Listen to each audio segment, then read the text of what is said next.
నమస్తే 9 TV Telangana news కి స్వాగతం. ముందుగా బులెటిన్ లో హెడ్లైన్స్.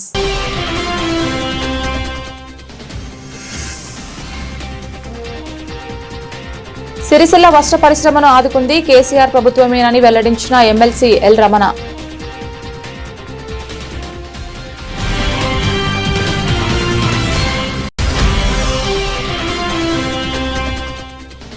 బడుగు బలహీన వర్గాలకు అండగా నిలిచేది కాంగ్రెస్ పార్టీ అని వెల్లడించిన సిరిసిల్ల నియోజకవర్గం ఇన్ఛార్జ్ కేకే మహేందర్ రెడ్డి. 3వ వార్డులో కాంగ్రెస్ పార్టీ కార్యాలయం ప్రారంభం.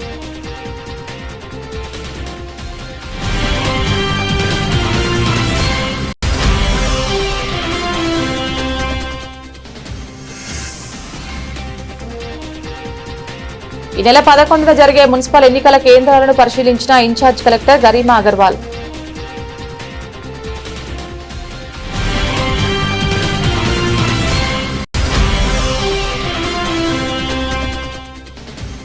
సిరిసిల్ల పట్టణంలోని 21వ వార్డు, 22వ వార్డు, 28వ వార్డు, 33వ వార్డులో కాంగ్రెస్ పార్టీ కార్యాలయాలు ప్రారంభించిన డీసీసీ అధ్యక్షులు సంగీతం శ్రీనివాస్.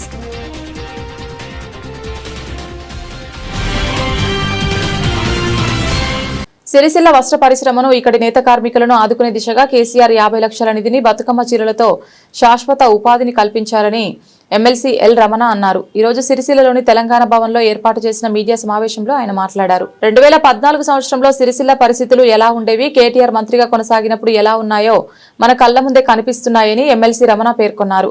నేత కార్మికుల వరుస ఆత్మహత్యలతో సిరిసిల్ల ఎంతో దుఃఖాన్ని మిగిల్చిందని, తెలంగాణ రాష్ట్ర ఆవిర్భావం తర్వాత వస్త్ర పరిశ్రమను కార్మికులను ఆదుకునే దిశగా కేసీఆర్ బతుకమ్మ చీరల ఆర్డర్తో ఉపాధి కల్పించాలని గుర్తు చేశారు. అభివృద్ధి చేసిన నాయకుల్ని మున్సిపల్ ఎన్నికల్లో అండగా నిలవాలని అన్నారు. ఈ కార్యక్రమంలో జిల్లా అధ్యక్షులు తోట ఆగయ్య, మున్సిపల్ ఎన్నికల ఇన్ఛార్జ్ తులా ఉమా, టెస్కబ్ మాజీ చైర్మన్ కొండూరు రవీంద్రరావు తదితరులు పాల్గొన్నారు. రాష్ట్రం ఏర్పడాలని చెప్పని అన్నాడు పెద్దలు కేసీఆర్ గారు. రాష్ట్ర వ్యాప్తంగా ఉన్నప్పుడు ఈ రహదారి ఎండ వెళ్తుంటుంటే గోడలపైన పెద్ద మొత్తంలో ఆత్మహత్యలు అవుతున్నాయి. ఆత్మహత్యలు ఆపండించి నినాదించినప్పుడు చెల్లించినటువంటి నాయకుడు ఈ రాష్ట్రంలో, దేశంలో ఒక సమస్య పరిష్కారం కొరకు అంకిత భావంతో ఒక 50 లక్షల రూపాయల నిధులను సమకూర్చి ధైర్యాన్ని చెప్పి తెలంగాణ రాష్ట్రం తెచ్చినటువంటి ఏకైక వ్యక్తి ఇద్దరు కేసీఆర్ గారు. 10 ఏళ్ల పరిపాలన మనం చూసినాం. కేసీఆర్ గారి నాయకత్వంలో కేటీఆర్ గారు దాదాపు 5-6 సార్లు ఇక్కడ ప్రజల ఆదరణతో ఎమ్మెల్యేగా గెలిచి రాష్ట్ర ప్రభుత్వంలో భాగస్వామ్యమై 2014 ముందు సిరిసిల్లాలో ఉన్నటువంటి మౌలిక సదుపాయాలు ఏంటిది, ఈ పట్టణంలో ఉండేటువంటి రూపురేఖలు ఏ విధంగా ఉండే, ఈ పట్టణ పరిస్థితులు ఏ విధంగా ఉండే, ఈ పట్టణంలో ఉండేటువంటి వాళ్ళు ఇతర ప్రాంతాలకు వలస వెళ్ళేటువంటి పరిస్థితులు ఉండే. ప్రతిరోజు ఒక నిత్యకృత్యంలా ఆనాడు ఆత్మహత్యలు అనేవి కనబడుతుండే. కానీ ఆత్మహత్యల నివారణ కొరకు చేతి నిండా పని కల్పించాలని, ఆత్మస్థైర్యంతో ఆత్మాభిమానంతో జీవించాలని చెప్పని బతుకమ్మ చీరలను ప్రవేశపెట్టినటువంటి భారతదేశంలో ఒక ఏకైక రాష్ట్రం తెలంగాణ. ఆ విధంగా ఒకవైపు సమస్యల పరిష్కారం ముందుకెళ్తూ పట్టణ సమగ్రాభివృద్ధి కొరకు భారత ప్రభుత్వం ఈ దేశంలో ఉండేటువంటి పురపాలక సంఘాలకు అవార్డుల సందర్భంగా సిరిసిల్లకు పలు పర్యాలు వచ్చినాయని చెప్పంటే ఇక్కడి ప్రజల ఆదరణతో కేటీఆర్ గారు పలుమార్లు ఎమ్మెల్యేగా, మంత్రిగా ఉండి సిరిసిల్ల పట్టణంలో ఏర్పరిచినటువంటి మౌలిక సదుపాయాల వల్ల పట్టణ సమగ్రాభివృద్ధికి నిరంతరం ఇక్కడ ఉండేటువంటి కౌన్సిల్కు అండదండలుగా ఇచ్చి ఇక్కడ ఉండేటువంటి చైర్పర్సన్లతో కలిసి కౌన్సిల్లను ముందుకు నడిపించి చేసిన కృషి ఫలితమే ఆ విధమైనటువంటి సౌకర్యాలు. దానికి భారత ప్రభుత్వం కూడా ముందుకు వచ్చి అవార్డు విషయం మనకు తెలిసిందే.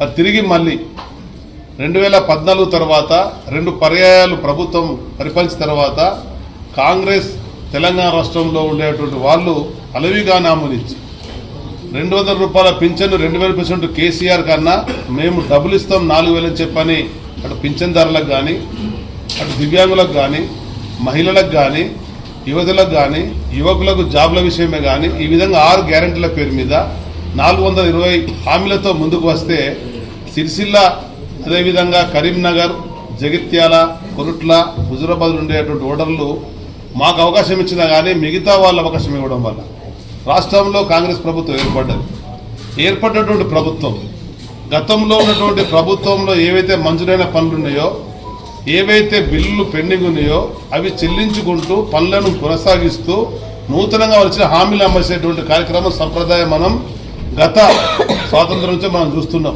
నేను కూడా దాదాపు 32 ఏళ్లుగా 2 సార్లు శాసనసభ్యునిగా, ఒకసారి లోకసభ సభ్యునిగా, నేడు శాసనమండలి సభ్యునిగా, రాష్ట్ర మంత్రిగా పని అనుభవం ఉన్నది.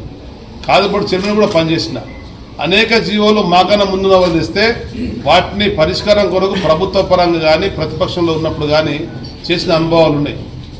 ఆ విధంగా ముందుకెళ్ళేటువంటి సంప్రదాయం ఉంటుండే. కానీ రేవంత్ రెడ్డి కాంగ్రెస్ ప్రభుత్వం వచ్చిన తర్వాత గతంలో ఇచ్చిన జీవోలన్నీ రద్దు చేయడం జరిగింది. అది దుర్మార్గమైనటువంటి ఆలోచన ముందుకెళ్ళింది ప్రభుత్వం. అదేవిధంగా టెండర్లు అయిన వాటిని కూడా ఆపడం జరిగింది. అది మంచి సంప్రదాయం కానే కాదు. అంటే వీళ్ళు తెచ్చిన అప్పులను సక్రమంగా వినియోగించక, మౌలిక సదుపాయాలు కల్పించకపోవడం వల్ల, వాళ్ళ ఇష్టాను రీతిలో వాళ్ళు చెల్లింపు చేయడం వల్ల ఇవాళ మున్సిపాలిటీలన్నీ కూడా తెలంగాణ ప్రాంతంలో పడకేసిన పరిస్థితి కనబడుతున్నాయి. గ్రామ పంచాయతీలను చూసినాం. గతంలో గ్రామ పంచాయతీలకు దేశంలో 25-30 అవార్డులు ఉంటే దాదాపు 20-25 అవార్డులు మన తెలంగాణకు వస్తుండే. అంటే గ్రామాలలో ఉండేటువంటి మౌలిక సదుపాయాలను పెంపొందించడం వల్ల, గ్రామ పరిపాలనను పటిష్టపరచడం వల్ల, గ్రామీణ ప్రాంతాలకు నిధులు సక్రమంగా విడుదల చేయడం వల్ల కలిసిన పనులకే అటువంటి అవార్డులు వచ్చేటువంటి పరిస్థితి ఉండే. అదేవిధంగా పురపాలక సంఘాలకు ప్రత్యేక నిధులను జోడించి పురపాలక సంఘాలు చేయటువంటి పనులతో పాటు రాష్ట్ర ప్రభుత్వ పరంగా ఇవ్వడం వల్ల పురపాలక సంఘాలలో మనం అనేకమైనటువంటి రహదారుల నిర్మాణమే కానీ, బైపాస్లే కానీ, సెంట్రల్ లైటింగ్లే కానీ, ప్రధాన కూడళ్లలో అనేక నిర్మాణ కార్యక్రమాలు కానీ జనాలకు అందించినటువంటి పరిస్థితి ఉండే. కానీ నేడు 2 ఏళ్ళుగా చూస్తున్నాం, ఏ ఒక్క పరిశ్రమ పాపన కాంగ్రెస్ ప్రభుత్వం పోవడం లేదు. కనుక వాళ్ళకు కన్నువిపై ఏ విధంగా ఉండాలని చెప్పంటే 2 పర్యాయాలు ఏ విధంగా అయితే పురపాలక సంఘాన్ని ఇచ్చి 3వసారి ఎన్నికలకు పోతున్నామో, మీరు మళ్ళీ తిరిగి బీఆర్ఎస్ పార్టీకి పెద్దలు కేసీఆర్ రాష్ట్ర ముందుకు వచ్చేటువంటి కేటీఆర్ గారి యొక్క మా నాయకులందరి ముందు వచ్చేటువంటి కౌన్సిలర్ను గెలిపించండి అని చెప్పని మా వాళ్ళందరినీ కూడా విజ్ఞప్తి చేయడానికి. గతంలో నాకు స్వర్గ చంద్రమనేని రాజేశ్వరరావు గారు ఉన్నప్పుడు 96లో ఎంపీగా అవకాశం ఇచ్చారు. ఇచ్చిన అవకాశం అనుగుణంగా ఎవరైనా కానీ కేంద్ర ప్రభుత్వం ద్వారా సమస్యల పరిష్కారం పాటుపడాలనుకుంటాం, అదేవిధంగా సదుపాయాలు కల్పించాలనుకుంటున్నాం. ఆనాడు పెద్దపల్లి నిజామాబాద్ రైల్వే లైన్ కావాలని చెప్పనుకున్నప్పుడు ఫేజ్ 1లో కేవలం కరీంనగర్ వరకే ఉంటే జగిత్యాల వరకు తీసుకెళ్లే విషయాన్ని కూడా మరి మీకు మనవి చేస్తున్నా. ఆ తర్వాత ఫేజ్ 2లో జగిత్యాల నిజామాబాద్ తీసుకెళ్ళిపోయినాం. కరీంనగర్ జిల్లాలో ఉండేటువంటి ఫోన్ల సౌకర్యం భారతదేశంలోనే మొట్టమొదటి RSS నాడు జిల్లా అంతా కూడా ఒక యూనిట్ ఇచ్చినటువంటి ఆనాడు ఉన్నటువంటి అవసరాలకు అనుగుణంగా దానికి తోడుగా సిరిసిల్లాలో ఉండేటువంటి టెక్స్టైల్లో సెంట్రల్ ఎక్సైజ్ డ్యూటీ వేస్తే దాని ఎగ్జామ్షన్ కూడా ఇప్పడం జరిగింది. అంటే తీసుకున్నటువంటి బాధ్యతకు అనుగుణంగా ప్రజలకు సేవ చేయలేటువంటి భావన ఉన్నటువంటి వ్యక్తులుగా పెద్దలు కేసీఆర్ గారు, కేటీఆర్ అదేవిధంగా ముందుకెళ్లే విషయం మనకు స్పష్టంగా కనబడుతుంది. తిరిగి కేంద్ర రాష్ట్ర ప్రభుత్వాలకు వెళ్ళి మనం కట్టేటువంటి పన్ను ద్వారా, తెచ్చేటువంటి అప్పుల ద్వారా ఏ బడ్జెట్లో అయితే వాళ్ళు మనకు అన్యాయం చేస్తున్నారో, ఏ సంక్షేమం అయితే వాళ్ళు విస్మరించి పరిపాలన చేస్తున్నారో, ఏ అభివృద్ధి వాళ్ళు చేయడం లేదో, తిరిగి మళ్ళీ అభివృద్ధి పథకం నడవాలన్నా, సంక్షేమ కార్యక్రమం అందాలన్నా, కేంద్ర రాష్ట్ర ప్రభుత్వాలు కనువిప్పు కావాలన్నా కానీ మరి కేటీఆర్ గారిసినటువంటి సమగ్ర అభివృద్ధికి తోడుగా ఇక్కడ ఉండే ప్రతి ఓటర్ మాషని విజ్ఞప్తి చేస్తున్నా, మా కౌన్సిలర్ని ఆదరించండి, కౌన్సిల్ తీసుకురండి. కౌన్సిల్కి వెళ్ళి ఇక్కడ ఏది ఏ ఓటర్లు అయితే నన్ను ఎమ్మెల్సీగా చేసిండ్రో వీళ్ళకు నేను కూడా అండదండగా ఉంటా. మీకు రుణం తీసుకునే విధంగా మేము కార్యక్రమాలు చేస్తున్నాం. కేటీఆర్ గారిని మరింత బలోపేతం చేయాలని చెప్పాలి, ఇక్కడ ఉండే నాయకత్వానికి అండదండ ఇవ్వాలని చెప్పని ఓటర్ మాషాలను విజ్ఞప్తి చేయడానికే ఏ శ్రేణులు అయితే మా వాళ్ళు ఇవాళ ప్రతి వార్డులో ఉండి, నేను ఈరోజు 30వ వార్డుకు అదేవిధంగా 11వ వార్డుకు వెళ్ళినప్పుడు పెద్ద ఎత్తున ప్రజల ముందుకు వచ్చారు. వాళ్ళు అందిస్తున్నటువంటి వాళ్ళ యొక్క ముఖాలలో కేసీఆర్ గారి మీద నమ్మకంగా అనుకున్నాను. తిరిగి మళ్ళీ తెలంగాణలో కేసీఆర్ గారి ప్రభుత్వం రావాలా, సమగ్ర అభివృద్ధి జరగాలి, సామాజిక న్యాయంతో ముందుకెళ్లాలి, సంక్షేమ ఫలాలు మరింత అందాలని చెప్పన్న వారి నాయకత్వం అనేటువంటి భావన కనబడుతున్నది. 5-6 సార్లు కేటీఆర్ గారు గెలిపించినటువంటి విశ్వాసంతో వీళ్ళను మరింత ముందుకెళ్లే భావన కనబడ్డది. కనుక నాకు 100కి 100 వాళ్ళు తెలంగాణ ప్రాంతంలో ఉండేటువంటి కార్పొరేషన్లలో, పురపాలక సంఘాలలో అత్యధిక స్థానాలలో గులాబీ జెండా ఎగరేస్తుంది. అందులో మొట్టమొదటి సిరిసిల్ల అని చెప్పని భావిస్తున్నా.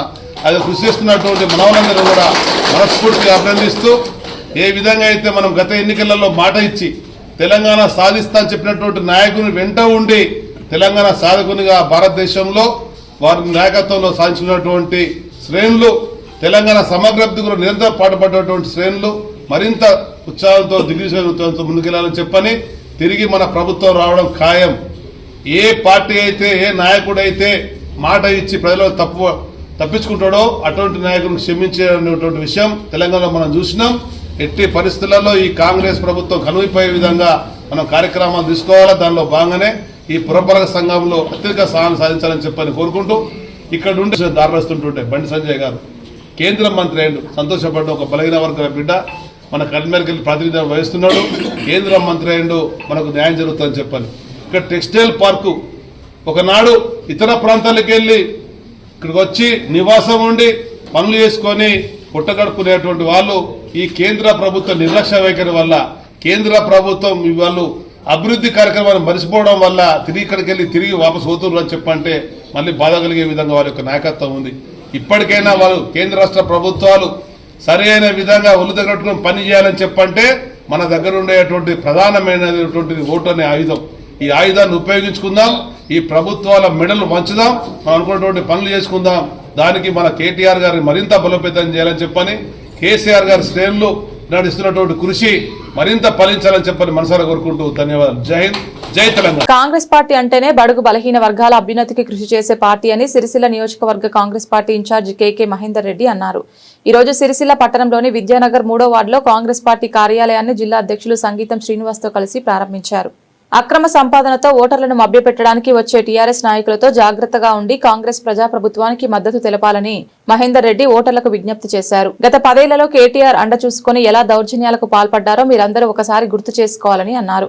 ప్రజాస్వామ్య పద్ధతిలో ప్రచారం చేసుకునే హక్కును కాంగ్రెస్ ప్రభుత్వం కల్పించిందని, ఆనాడు ప్రచారమే నిర్వహించకుండా టీఆర్ఎస్ ఎలాంటి దౌర్జన్యం కొనసాగించిందో గుర్తుంచుకోవాలని ఈ కార్యక్రమంలో జిల్లా గ్రంథాలయ chairman Naguli Satyanarayana, AMC chairperson Velumula Swarupa, Tirupati Reddy, Kamuni Vanitha, Nalinikanth, Gaddam Narasayya తదితరులు పాల్గొన్నారు. భాగంగా 3వ వార్డులో కాంగ్రెస్ పార్టీ బలపరిచిన అభ్యర్థిని కాముని వనిత గారి యొక్క విజయం ఆకాంక్షిస్తూ ఈ యొక్క వార్డులో పార్టీ ఆఫీస్ ఓపెన్ చేస్తున్న సందర్భంగా ఈ యొక్క వార్డు సభ్యులందరూ కూడా, ఈ వార్డు ప్రజానీకం అందరూ కూడా గమనించాల్సింది ఒకటే విషయం. 5 సంవత్సరాల క్రితం ఎన్నికలు ఇక్కడ జరిగినప్పుడు ఆ రోజు అధికారంలో టీఆర్ఎస్ పార్టీ ఉండే. ఆ రోజు ఏ విధంగానైతే ఒక భయానకమైన వాతావరణం సృష్టించి ఆ రోజు కాంగ్రెస్ పార్టీ అభ్యర్థినిగా స్వరూపారెడ్డి గారు ఇక్కడ పోటీ చేస్తే, అప్పుడు ఇక్కడ పోటీ చేసిన వ్యక్తి అధికార దుర్వినియోగానికి పాల్పడుతూ పోలీసుల యొక్క అరాచకాన్ని గురి చేస్తూ అనేకమైన ఇంటిపైన దాడులు చేస్తూ ఇవాళ ఒక భయానకమైన వాతావరణానికి ఇవాళ సృష్టించి ఒక అప్రజాస్వామిక పద్ధతిలో నియంతృత్వ నిరంకుశ పోకడలతో ఒక ప్రజాస్వామ్యాన్ని ఖూనీ చేసే విధంగా ఈ ప్రాంతానికి మంత్రిగా ఉండి ఎమ్మెల్యేగా ఉన్న వ్యక్తి యొక్క అండదండలతో ఒక అరాచకమైన వాతావరణాన్ని సృష్టించిన సంగతి మీ అందరికీ కూడా తెలిసి వాళ్ళ. కానీ అదే వ్యక్తి వాళ్ళ ఇక్కడ మేము పార్టీ ఆఫీసు ఓపెన్ చేస్తుంటే స్వేచ్ఛాయుత వాతావరణంలో ప్రజాస్వామిక పద్ధతిలో ఇవాళ ప్రచారం చేసుకోవడానికి కాంగ్రెస్ పార్టీ ఇలా అవకాశం ఇచ్చింది. అంటే కాంగ్రెస్ పార్టీ ఒక ప్రజాస్వామిక పద్ధతిలో ఇలా రాజ్యాధికారాన్ని కానీ రాజ్యాన్ని కానీ ఏలే దిశగా ప్రయత్నం చేస్తుంది. ఇవాళ కాంగ్రెస్ పార్టీకున్న ఇలా బీఆర్ఎస్ పార్టీకి ఉన్న వ్యత్యాసం అది ప్రజలందరూ కూడా ఇలా గమనించాలి. అలా దేశానికి స్వాతంత్రం తీసుకొచ్చిన పార్టీ కాంగ్రెస్ పార్టీ, దేశానికి రాజ్యాంగాన్ని ఇచ్చిన పార్టీ కాంగ్రెస్ పార్టీ, ఈ దేశంలో ప్రజాస్వామ్య హక్కులను, పౌర హక్కులను ఇలా ప్రశ్నించే హక్కులను ఇచ్చిన పార్టీ కాంగ్రెస్ పార్టీ. ఇలా కాంగ్రెస్ పార్టీ అంటేనే దళిత బడుగు బలహీన వర్గాలకు, మైనారిటీలకు, దళితులకు అండగా ఉండే పార్టీ ఇలా కాంగ్రెస్ పార్టీ వాళ్ళ. కాబట్టి దయచేసి మీరు అందరూ కూడా ఒకటి గమనించాలి. 10 సంవత్సరాల బీఆర్ఎస్ పరిపాలనలో నియంతృత్వ నిరంకుశ అప్రజాస్వామిక పరిపాలనలో అందరూ కూడా దినదిన గండంగా ఉన్నారు. ఇవాళ ప్రజాస్వామ్యం దేశంలో బీఆర్ఎస్ పార్టీ చేసింది ఏందా అంటే 10 సంవత్సరాల పరిపాలనలో అయ్యా కొడుకు బిడ్డ అల్లుడు రాష్ట్రాన్ని దోచుకుంటే ఇలా సిరిసిల్ల పట్టణాన్ని, సిరిసిల్ల ప్రాంతాన్ని ఆయన ఎంగిలి మెతుకలకు ఆశపడ్డ కొంతమంది స్థానిక బీఆర్ఎస్ నాయకులు, ఒకడేమో ఇసుక వ్యాపారం చేస్తాడు, ఒకడేమో భూదందా చేస్తాడు, భూమి ఖాళీగా ఉంటే కథం దాని మీద దేగల్లాగా వాలిపోయి సామాన్యుడు ఇవాళ ఎంతో కష్టపడి ఇవాళ గుంటను 2 గుంటల భూమి కొనుక్కుంటే ఆ భూములను కూడా కబ్జా చేసుకున్న పాపాత్ములు వీళ్ళు. ఇవాళ ఆ పాపాత్ములు వచ్చి ఇవాళ మళ్ళీ మా కోట్లు అయ్యండి అని ఏ ముఖం పెట్టుకుంటారో ఒకసారి ఆలోచించాలి మీరు అందరూ కూడా. ఇవాళ దయచేసి ఇలా వస్తారు. అక్రమంగా అవినీతితో సంపాదించిన సొమ్ము చాలా ఉంది ఇలా వాళ్ళ దగ్గర. ఎందుకంటే వాళ్ళ సారు కేసీఆర్ గారు, కేటీఆర్ గారు ఈ రాష్ట్రాన్ని దోచుకొని, తెలంగాణ ప్రజల కష్టాన్ని దోచుకొని ఈ రాష్ట్రాన్ని 8 లక్షల కోట్ల అప్పుల్లోకి నెట్టితే, ఇలా నెట్టిన పాపానికి మనం అందరం కూడా నెలకు 6,750 కోట్ల మిత్తి కడుతున్నాం. ఇవాళ ఇక్కడ ఈ సన్నాసులు దోచుకున్నారు. ఇలా ఆ దోచుకున్న సొమ్ముతోనే ఇలా ఒక్కొక్క ఓటుకు 5,000 ఇస్తాం, 10,000 ఇస్తామని వస్తారు. ఇవాళ ఆ వచ్చిన డబ్బుతోనే ఇలా ఓట్లను కొనుక్కొని రేపు పొద్దుగాల మన ఆస్తులన్నీ కూడా కొల్లగొడతారు. ఇలా మీరు అందరూ కూడా దయచేసి ఒకటి గమనించాలి. ఇవాళ మీరు గిట్ట పొరపాటున ఇవాళ మళ్ళీ కారు గుర్తు గిట్ట ఓటేస్తే మన కొంపలు మనమే ఆర్పుకున్నట్టు అయిద్దని ఒకసారి గమనించాలి మీరందరూ కూడా. ఇవాళ ప్రజాస్వామ్యబద్ధంగా ఇవాళ మేము అధికారంలోకి లేనప్పుడు కూడా ఎప్పుడు కూడా అహంకారంతో లేవు.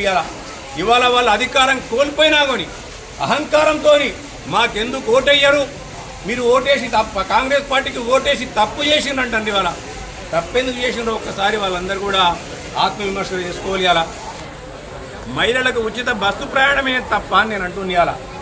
200 యూనిట్ల వరకు పేదలకు కావాల్సిన కరెంటు ఫ్రీ ఇవ్వడం తప్ప అని నేను అంటున్నా. మహిళా సంఘాలకు వాళ్ళు ఎగ్గొట్టిన వడ్డీ మేము ఇవ్వడం తప్ప అని నేను అంటున్నా. మహిళా సంఘాలకు వడ్డీ లేని రుణాన్ని 10 లక్షల వరకు ఇవ్వడం మేము తప్ప అంటున్నా నేను. అదే ఇలా ఎవరికి ఎటువంటి లంచాలు తీసుకోకుండా సిరిసిల్ల పట్టణంలో 965 ఇల్లు ఇవ్వడం తప్ప అని నేను అంటున్నా. ఇవన్నీ కూడా మేము ఏ ఒక్క కూడా అవినీతికి ఆస్కారం లేకుండా తెలంగాణ ప్రజలకు, సిరిసిల్ల ప్రజల ముంగడికి తీసుకొచ్చిన ఇవాళ మీ హయాంలో ఇక్కడ రేషన్ కార్డులను పేదవాడి కూడిని ఎత్తుకెళ్ళిన ఇవాళ దివంగత ముఖ్యమంత్రి వైఎస్ రాజశేఖర రెడ్డి గారు ఉన్నప్పుడు ఈ ప్రాంతంలో ఆకలి చావులు ఉండకూడదు, ఆత్మహత్యలు ఉండకూడదని చెప్పి ఇక్కడ ఇంచుమించు 18,000 అంత్యోదయ కార్డులు ఇస్తే మీ హయాంలో బంగారు తెలంగాణ పేరిట మీ ఇంటిని బంగారం చేసుకున్నావు తప్ప సిరిసిల్ల ఈ యొక్క కార్మికులయ్యి కర్షకులయ్యి వాళ్ళ అంత్యోదయ కార్డులు వాళ్ళ నోటి కాడి బుక్కని తీసుకున్నది మీరు కాదా అని నేను అంటున్నా. 10 సంవత్సరాల్లో మీరు ఇవ్వలే. నా ఇంటి ఆడపడుతూ ఇంకొక ఇంటికి కోడలుగా పోతే, ఇంకొకటి ఆ ఇంటి ఆడపడుతూ నా ఇంటికి కోడలుగా వస్తే, నా ఇంట్లో పుట్టిన బిడ్డకు కూడా రేషన్ కార్డులలో ఎక్కడ కూడా స్థానం లేకుండా 10 సంవత్సరాల కాలంలో. కానీ ఇవాళ యనుమల రేవంత్ రెడ్డి గారు ప్రజాపాలనలో అధికారంలోకి వచ్చిన తడవుగా ఒక సిరిసిల్ల పట్టణంలోనే 9,000 రేషన్ కార్డులు ఇచ్చిండ్రు. ఇంచుమించు సిరిసిల్ల పట్టణంలో ఇవాళ 22,000 మందిని కొత్తగా రేషన్ కార్డులకు ఎక్కించిండ్రు. అంటే నీవు నోటికాడి బుక్కను నువ్వు తీసుకెళ్తే మేము కడుపు నిండే ప్రోగ్రాం ఏం చేసినాం. ఇవాళ మీతో పాటు ప్రతి పేదవాడికి కూడా సన్న బియ్యాన్ని 6 కిలోలు ఇచ్చిన ఘనత ఇలా కాంగ్రెస్ పార్టీది, యనుమల రేవంత్ రెడ్డి గారిది. ఇవన్నీ కూడా దయచేసి మీరు అందరూ కూడా గమనించాలి. ఇవాళ 5 సంవత్సరాలు ఇవాళ మీరు ఎన్నుకోబడ్డ ఈ కౌన్సిలర్ కానీ ఈ మున్సిపాలిటీ కానీ ఇవాళ 5 సంవత్సరాలు కాలం ఇలా ఉంటుంది అధికారంలో. కాంగ్రెస్ పార్టీ ఇంకా 3 సంవత్సరాలు అధికారంలో ఉంటుంది. మళ్ళీ మీ ఆశీర్వాదంతో యనుమల రేవంత్ రెడ్డి గారి మళ్ళీ ఒక 5 సంవత్సరాలు మీరు గెలిపిస్తారనే ఆశ మాకు ఉన్నది ఇవాళ. కాబట్టి మీరందరూ కూడా గమనించండి. ఇవాళ దున్నపోతు గడ్డేసి బర్రెకు పాలు పెడితే బర్రె పాలు ఇయ్యది. ఇలా అధికారంలో ఉన్నది కాంగ్రెస్ పార్టీ. ఇవాళ ఎవరెన్ని డబ్బులు ఇచ్చినా, ఎవరెన్ని మాయమాటలు చెప్పినా మిమ్మల్ని ఇప్పుడు బెదిరియలేడు. పేరు సంవత్సరం బెలిపి తెచ్చినట్టు ఒక్కసారి మీరందరూ కూడా మీ కళ్ళ ముందుకు ఇలా దృష్టి తెచ్చుకోవాలి. ఇవాళ ఆ రోజు స్వరూపారెడ్డి గారు ఇక్కడ కౌన్సిలర్గా ఉన్నప్పుడు ఎటువంటి అవినీతి అక్రమాలకు తావు లేకుండా అనేక మంది ఇవాళ ఇల్లు కట్టుకున్నారు. ఇవాళ అనేకంగా అభివృద్ధి జరిగింది. ఇవాళ మళ్ళీ 5 సంవత్సరాల కాలంలో ఎవడి ఇల్లు కడదామన్నా 1,00,000 ఇస్తావా, 1,50,000 ఇస్తావా, 2 లక్షలు ఇస్తావా, డబుల్ బెడ్రూమ్ ఇల్లు కావాలంటే నాకు ఎంత ఇస్తావు, అటువంటి వైనమే కొనసాగింది. కాబట్టి దయచేసి మీరు అందరూ కూడా ఒకటి గమనించాలి. ఇవాళ ఈరోజు సిరిసిల్ల పురపాలక ఎన్నికల్లో భాగంగా 3వ వార్డును కార్యాలయం ఓపెన్ చేసుకోవడం జరిగింది. ముఖ్యంగా ఈ వార్డు నుంచి రామిని వనిత మహిళా జిల్లా అధ్యక్షురాలు నిలవడం జరిగింది. ఏదైతే గౌరవ ముఖ్యమంత్రి యనుమల రేవంత్ రెడ్డి గారు చేపట్టినటువంటి ప్రజాపాలన, ప్రజా కార్యక్రమాలు, ఏదైతే అభివృద్ధి కార్యక్రమాలు ప్రజల్లోకి తీసుకెళ్ళినటువంటి తరుణంలో ఎంతో ఇబ్బందులు ఉన్నప్పటికీ ప్రతి పేదవాడికి వారికి అవసరం ఉన్నటువంటి సమర్పించుకుంటూ ఇలా కొత్తగా రేషన్ కార్డులు అయితేనేమి, సన్న బియ్యం అయితేనేమి, సన్న బియ్యం గురించి ఊహించిన వ్యక్తి కూడా ఉండడం. అలాంటిది ఒక గొప్పింటి వాడే సన్నబియ్యం తినాలా, పేద పిల్లలకి పేద కుటుంబాలు తినొద్దా అనే పెద్ద సంకల్పంతో ప్రవేశపెట్టినటువంటి పథకం రేషన్ కార్డు కూడా ఇవ్వడం జరిగింది. ఇవన్నిటినీ ముందుకు తీసుకెళ్లి ప్రభుత్వ పథకాలు ముందుకు చూపించుకుంటూ ఇక ముందు కూడా మనకి ఏమైనా పనులు కావాలన్నా, పెన్షన్స్ కావాలన్నా ప్రభుత్వం ఉన్నది కాబట్టి ప్రభుత్వంతో పనిచేయించుకుంటూ పెద్దలు ఇన్ఛార్జ్ గారు మహేంద్రన్న గారు ఉన్నారు కాబట్టి తప్పనిసరిగా కాంగ్రెస్ పార్టీకి ఓటేసి చేతికి పరిస్థితి ఓటేసి గెలిపించాలని కోరుతాం. సిరిసిల్ల పట్టణంలోని 18వ వార్డు ప్రజలకు అందుబాటులో ఉండి సేవలు అందిస్తామని బీజేపీ పార్టీ కౌన్సిలర్ అభ్యర్థి మెరుగు మంజుల శ్రీనివాస్ అన్నారు. ఈ రోజు వార్డులో మహిళలతో కలిసి ప్రచారం నిర్వహించారు. వార్డు ప్రజల ఆశీర్వాదంతో పోటీలో నిలిచినట్లు బీజేపీ అభ్యర్థి మెరుగు మంజుల శ్రీనివాస్ వెల్లడించారు. ఎన్నికల్లో గెలిపిస్తే కేంద్ర ప్రభుత్వ నిధులతో వార్డును అభివృద్ధి పదంలో నడిపిస్తానని పేర్కొన్నారు. నరేంద్ర మోడీ నాయకత్వంలో కేంద్ర హోంశాఖ సహాయ మంత్రి బండి సంజయ్ సారథ్యంలో వార్డు ప్రజలకు అన్ని విధాలా అండగా ఉంటానని అన్నారు. ఈ కార్యక్రమంలో బీజేపీ నాయకులు, వార్డు ప్రజలు తదితరులు ఉన్నారు.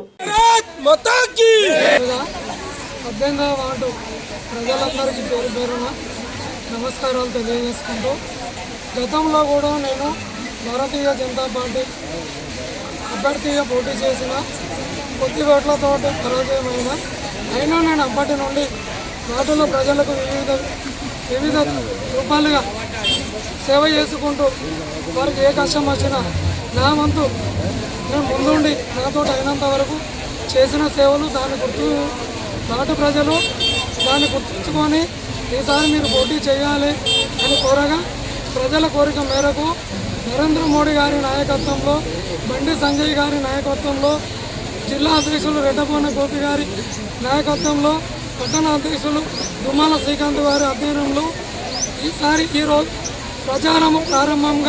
ఈరోజు ప్రచారము ప్రారంభిస్తున్నాను. 18వ వార్డు ప్రజలకు ముఖ్య మనవి, గతంలో చేసిన అభివృద్ధి కంటే ఈసారి నాకు అవకాశం ఇవ్వండి. కేంద్ర ప్రభుత్వ, రాష్ట్ర ప్రభుత్వ పథకాలు, మంచినీళ్ళు, స్ట్రీట్ లైట్లు, డ్రైనేజీ, బోర్లు ఇవన్నీ నేను మీకు ఎలాంటి కష్టం లేకుండా అన్నీ మీ ముందుండి మీకు ఏ పని పడ్డా ఒక ఫోన్ చేస్తే మీ ఇంటికి వచ్చి మీ పని చేసి పెడతానని ప్రతిజ్ఞ చేస్తున్నాను. భారత్ మాతాకి జై. ఈ నెల 11వ తేదీన నిర్వహించనున్న మున్సిపల్ ఎన్నికల కోసం పగడ్బందీ ఏర్పాట్లు చేయాలని ఇన్ఛార్జ్ కలెక్టర్, జిల్లా ఎన్నికల అధికారి గరిమా అగర్వాల్ ఆదేశించారు. మున్సిపల్ ఎన్నికల నేపథ్యంలో సిరిసిల్ల మున్సిపాలిటీ పరిధిలో చేస్తున్న ఏర్పాట్లను ఎస్పీ మహేష్ పి గీతతో కలిసి ఈ రోజు పరిశీలించారు. సిరిసిల్ల జిల్లా కేంద్రంలోని గీతానగర్ జిల్లా పరిషత్ స్కూల్ ఆవరణలో ఏర్పాటు చేయనున్న మున్సిపల్ ఎన్నికల సామాగ్రి డిస్ట్రిబ్యూషన్ కేంద్రం కోసం చేసుకున్న ప్లాన్ ను పరిశీలించారు. సిరిసిల్ల పట్టణంలోని సి నారాయణ రెడ్డి కళామందిరాల్లో రిసెప్షన్ కేంద్రం, కౌంటింగ్ కేంద్రం కోసం చేస్తున్న ఏర్పాట్లను పరిశీలించారు. కౌంటింగ్ ప్రక్రియను సజావుగా నిర్వహించేందుకు చేయాల్సిన ఏర్పాట్లను పరిశీలించి సంబంధిత అధికారులకు ఇన్ఛార్జ్ కలెక్టర్ పలు సూచనలు చేశారు. కౌంటింగ్ హాల్లో భద్రతా ఏర్పాట్లు, సీసీటీవీ కెమెరాల ఏర్పాటు, విద్యుత్ సరఫరా, తాగునీరు తదితర సదుపాయాలు కల్పించాలని ఆదేశించారు. కౌంటింగ్ సమయంలో ఎలాంటి అవాంఛనీయ ఘటనలు జరగకుండా ముందస్తు చర్యలు చేపట్టాలని సూచించారు. వాహనాల పార్కింగ్ కోసం చదును చేస్తున్న స్థలాన్ని సందర్శించారు. కళామందిరం లోపల స్ట్రాంగ్ రూమ్, ఓట్ల లెక్కింపు కోసం ఎన్ని టేబుల్స్, అధికారులు పోటీలో ఉన్న అభ్యర్థుల కోసం చేస్తున్న ఏర్పాట్లు సందర్శించారు. వాహనాల పార్కింగ్ క్రమబద్ధమైన రాకపోకలు ఉండేలా ప్రణాళిక సిద్ధం చేయాలని తెలిపారు. మీడియా సెంటర్ ఏర్పాటుపై సూచనలు చేశారు. పరిశీలనలో Sircilla RDO Venkateswarlu, Sircilla DSP Nagendrachari, municipal కమిషనర్లు కదీర్ పాషా, నోడల్ అధికారులు శ్రీనివాసచారి, ప్రవీణ్, తహసీల్దార్లు మహేష్ కుమార్, జయంత్ కుమార్ తదితరులు ఉన్నారు. కాంగ్రెస్ పార్టీ అభ్యర్థులకే ఓటు వేసి ప్రజాప్రభుత్వంలో భాగస్వాములు కావాలని డీసీసీ అధ్యక్షులు సంగీతం శ్రీనివాస్ అన్నారు. ఈ రోజు 28వ వార్డు, 21వ వార్డు, 22వ వార్డు, 33వ వార్డులో ప్రచార కార్యక్రమాలు నిర్వహించారు. పనిచేసే ప్రభుత్వానికి పట్టం కడితే వార్డుల్లో అభివృద్ధి కళ్ల ముందే కనిపిస్తోందని సంగీతం శ్రీనివాస్ పేర్కొన్నారు. ప్రజాపాలనలో ఇందిరమ్మ ఇండ్లు, పెన్షన్లు, సన్నబియ్యం తదితర సంక్షేమ పథకాలు ప్రతి గడపకు అందుతున్నాయన్నారు. మరింత అభివృద్ధి జరగాలంటే కాంగ్రెస్ బలపరిచిన అభ్యర్థులను గెలిపించాలని ఓటర్లను కోరారు. ఈ కార్యక్రమంలో మాసం లక్ష్మీ రత్నాకర్, లింగపల్లి గంగరాజు, స్వర్గం సాగర్, స్వర్గం రాజు తదితరులు పాల్గొన్నారు. ప్రభుత్వం దగ్గరికి వచ్చి అడిగేటువంటి పరిస్థితిలో ఉండాలి. ఇలా ఎవరికో మీరు ఓటేస్తే అది అన్యాయం అయిపోతుంది. మీరు కాంగ్రెస్ ఘనత కాంగ్రెస్ పార్టీ 10 ఏళ్ళు టీఆర్ఎస్ ప్రభుత్వం ఉన్నది. ఒక్క ఇందిరమ్మ కాంగ్రెస్ పార్టీ వచ్చింది. వాడకట్టల్లో 25 నుంచి 30 ఒక్క సిరిసిల్లకే దాదాపు 950 ఇళ్ళు ఇలా కట్టుకోవడానికి ఇచ్చి కట్టుకున్నటువంటి 5 లక్షల రూపాయలు వాళ్ళ అకౌంట్ లో వేస్తా ఉన్నారు. ఇది ఒక కాంగ్రెస్ పార్టీ మాత్రమే చేస్తా ఉన్నారు. మీ అందరు కూడా తెలుసు. మహిళలకు 20 మాత్రం కూడా దేని కూడా చేయలేనటువంటి మెజార్టీతోని చెయ్యి గుర్తు మీద ఓటేసి అత్యధిక మెజార్టీతో గెలిపించాలని మీ అందరినీ కూడా కోరుతా ఉన్నారు.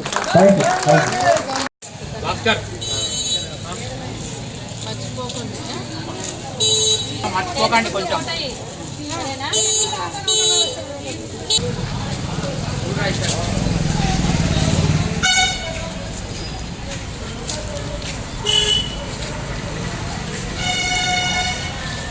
జై గుర్తుకే, జై గుర్తుకే.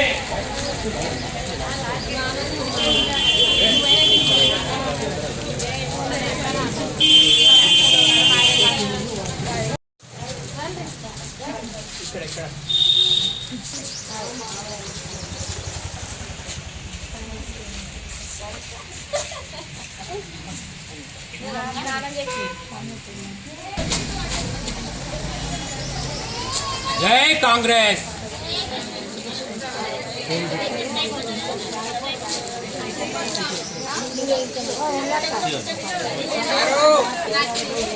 మేము బాధ్యత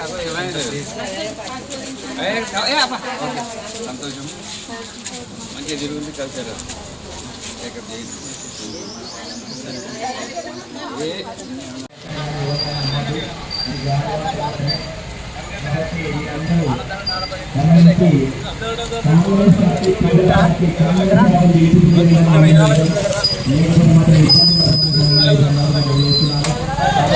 బులెటిన్ ముగించే ముందు హెడ్లైన్స్ మరొకసారి.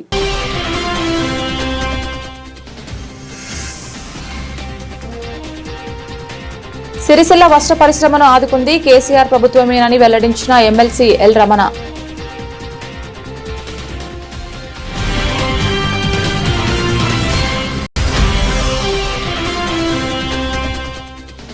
బడుగు బలహీన వర్గాలకు అండగా నిలిచేది కాంగ్రెస్ పార్టీ అని వెల్లడించిన సిరిసిల్ల నియోజకవర్గం ఇన్ఛార్జ్ కేకే మహేందర్ రెడ్డి.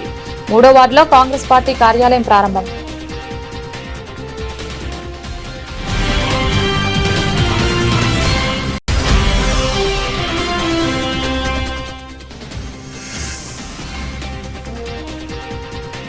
ఈ నెల 11న జరిగే మున్సిపల్ ఎన్నికల కేంద్రాలను పరిశీలించిన ఇన్ఛార్జ్ కలెక్టర్ గరిమా అగర్వాల్.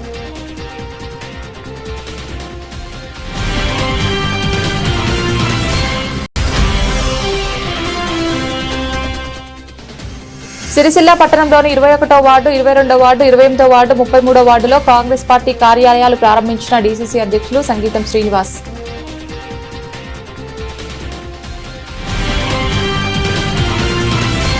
ఇది ఇవాల్టి బులెటిన్. తిరిగి మరొక బులెటిన్లో మళ్ళీ కలుద్దాం. అంతవరకు సెలవు. నమస్కారం.